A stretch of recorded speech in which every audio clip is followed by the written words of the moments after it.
इस वीडियो में आप सभी देख सकते हैं कि पावर स्टार पवन सिंह और अपने ट्रेंडिंग स्टार खेसारी लाल यादव जी का कल 2 फिल्मों का पोस्टर आया है।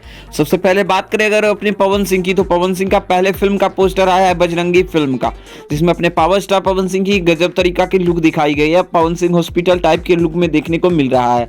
बजरंगी फिल्म आप सभी को खूब ज्यादा पसंद आने वाली है।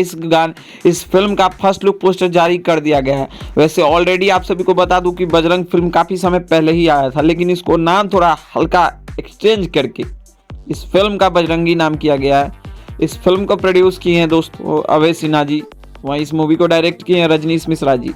दोस्तों इस फिल्म के शूटिंग पे से तो ऑलरेडी काफ़ी पहले ही बहुत सारी वीडियो क्लिप वायरल हुई थी, तो आप सभी को ये फिल्म का ट्रेलर बहुत जल्द देखने को मिलेगी।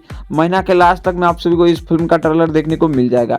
इसके अलावा अगर बात करें खेसारी लाल यादव जी की अगर रिश्ते फिल्म की, तो रिश्ते फिल्म के भी 2 पोस्टर आए हैं लेटेस्ट में, जिसमें अपने खेसारी लाल यादव जी की अलग अलग लुक्स दिखाई गई है। इस पोस्टर में अपने खेसारी लाल यादव जी के साथ मतलब जो आप सभी को रंग दे बसंती में देखने को मिला था, वो हीरोइन आप सभी को इस फिल्म में देखने को मिलने वाली है। इस फिल्म को प्रोड्यूस करने वाले रोशन सिंह, वहीं इस फिल्म को प्रोड्यूसर है शर्मिला आर सिंह। शर्मिला आर सिंह रोशन सिंह जी की बीवी है। तो SRK म्यूजिक से आप सभी के बीच इस फिल्म का अगर रिलीजिंग की बात करें तो 14 मार्च को आप सभी के बीच यानी होली के शुभ अवसर पे आप सभी के बीच रिलीज कर दिया जाएगा, क्योंकि 14 मार्च को हमारे ख्याल से होली भी पड़ता है, तो उसी दिन इस फिल्म को रिलीज कर दिया जाएगा।